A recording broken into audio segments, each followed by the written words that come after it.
Hello and welcome to Moneylife. This is Sucheta Dalal. Today I'm going to talk about manipulation of stock prices on the market. Now, many of you would say, what's new about that? Well, think about it. These are companies that are listed on our exchanges. Listing requires a whole bunch of rules, obligations, disclosures, and there has to be constant reporting of everything that happens. Even if a company is meeting analysts, it has to disclose this to the exchange, give a timetable of the meetings as well as what was discussed. If things are so tight, if there are 3 corporate governance committees that have sat and created more and more paperwork and disclosures and check boxes and regulations, ostensibly for good governance, then how and why is stock manipulation so rampant? Well, take a look at this case study.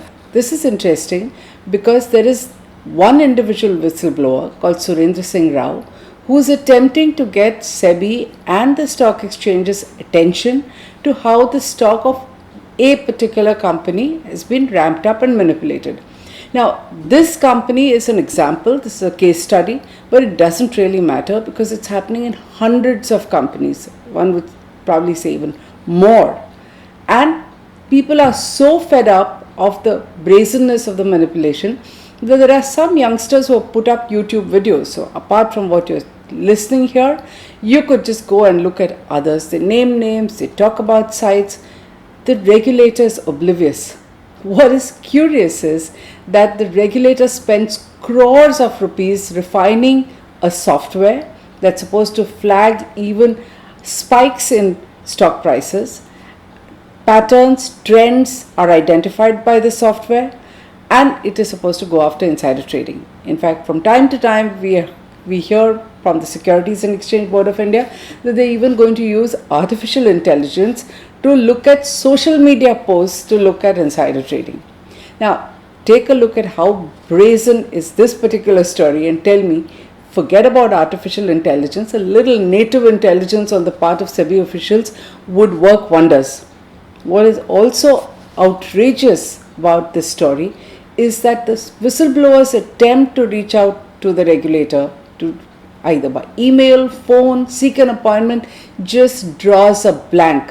The regulator is like the 3 monkeys, will see no evil, hear no evil, speak no evil, will just not respond. It will act like a post office. So let's go on to this story. So let's look at what is Urja Global. Okay, Urja Global is a company which is listed on the National Stock Exchange as well as the Bombay Stock Exchange. These are considered elite companies listed on both national exchanges. It's supposed to be into non-renewable and renewable energy development. Its website boasts a lot of products including e-rickshaws and other things that it does. You can see for yourself. There's a link to the website. Now, what it did, it's constantly making disclosures. Now, here's a wonderful thing. Every time SEBI tightens the rules, it imposes more and more disclosures on listed entities. Some of these companies are using those very disclosures to con people. So what does Urja Global do? It's a king at disclosures. Every few days it's sending out something. And these are usually tie-ups with some Chinese companies, an MOU with the Andhra government, a whole bunch of stuff, green bonds. It's suddenly announced that it wants to set up a university, all kinds of things, because it's confident that nobody is going to check. Who's going to bother? So you have a Surendra Singh Rao who did bother. Okay, look at what happens to him.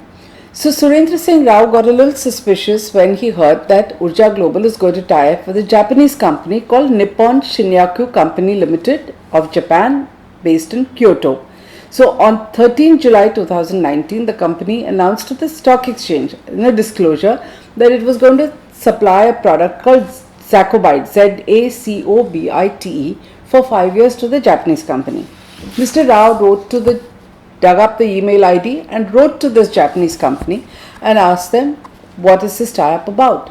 In less than 3 days, the company replied to him that it does not know Urja Global, there is no such tie-up, and he says that, went on to say that this news about Zacobite being supplied seems to be false. The Japanese company didn't stop at that. What it did is, if you go to its homepage on the website, it's got a little box right up there which says that this is a warning to people, beware of fraudulent information, and it goes on to say that it has no connection with any company in India.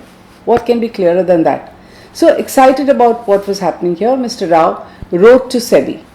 He went on to the SEBI. First he tried calling, no response. So he filed a complaint with SEBI's online complaint registration system called SCORES. SCORES ought not to be for these kind of warnings and complaints, because this is not exactly a complaint, but there is no other way to get the attention of the regulators, and hence he filed something on SCORES.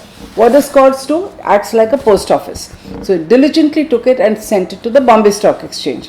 What does the Bombay Stock Exchange do? Another post office. It sends it to Urja Global. They don't even want to know details. Sends it to Urja Global, say reply to the investor with a copy to us.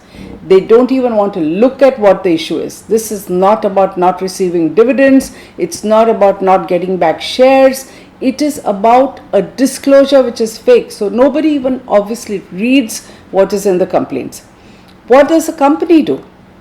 It takes a look at the email, calls up the investor, because now it's got his name and his number, and asks him for his folio number.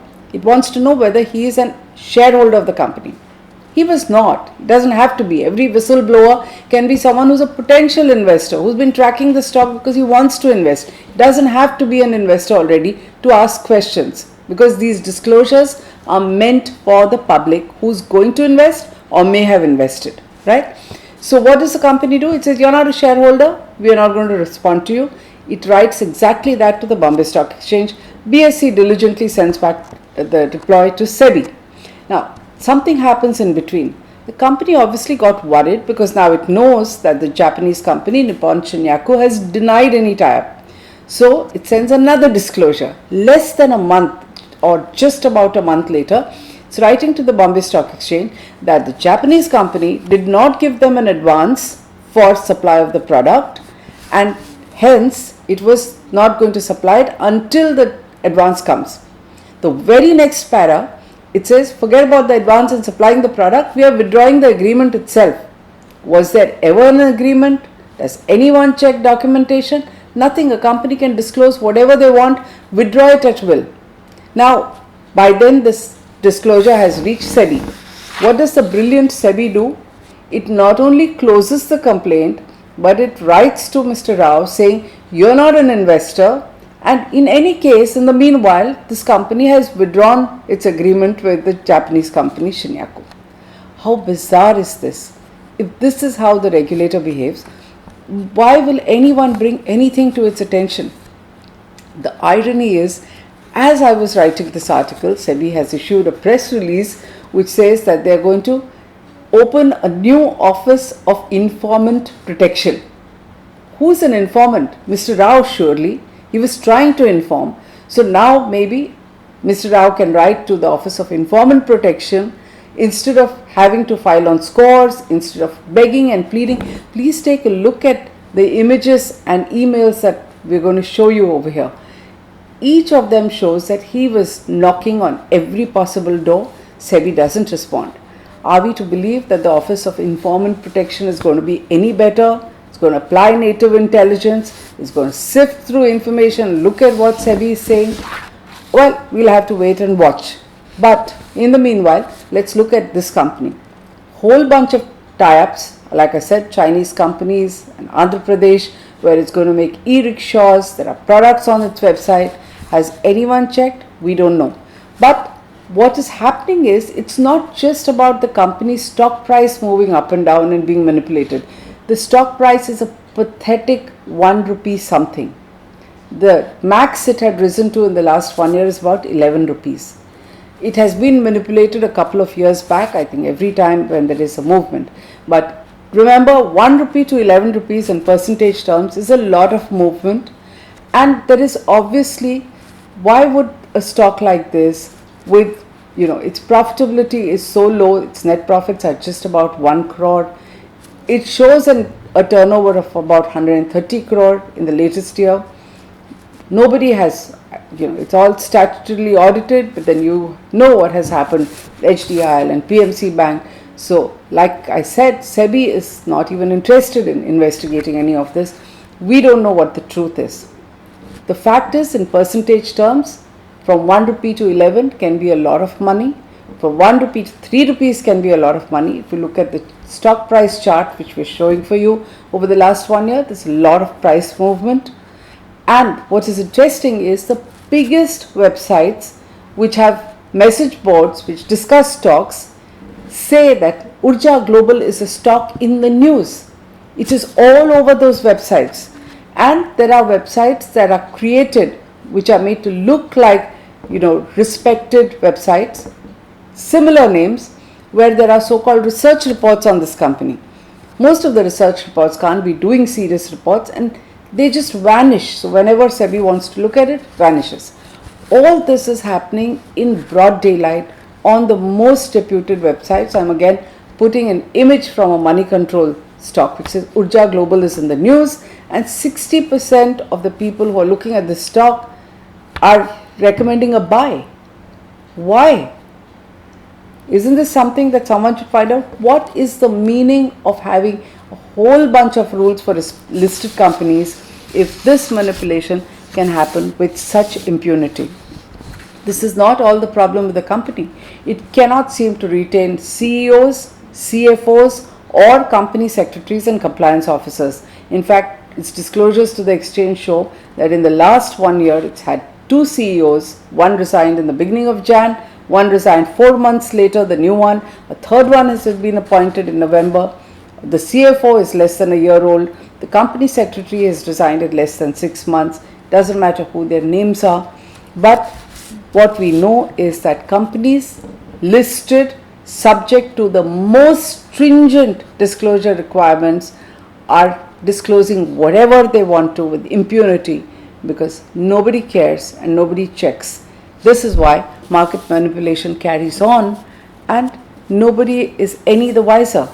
Having said all this, I must tell you that Moneylife as a policy absolutely discourages investment in these penny stocks. And like most others, we have very little sympathy for people who want to speculate and trade in these small cap companies with prices which are sometimes below 1 rupee and usually less than 10. These are subject and prone to the most brazen manipulation of the kind that I described above. We don't encourage it. We tell people that you would be more sensible in the long run looking at value investment. But unfortunately, there are wave upon wave of youngsters who get lured into it, lose their shirts because they think that 100% jump from 1 rupee to 3 rupees or 1 rupee to 5 rupees, 200% jump is going to make them rich. It won't, because there are not enough shares available for you to buy the quantities that you require to turn rich overnight. We would ask you to avoid it, but that still doesn't excuse the regulator who's not doing its job. Thank you.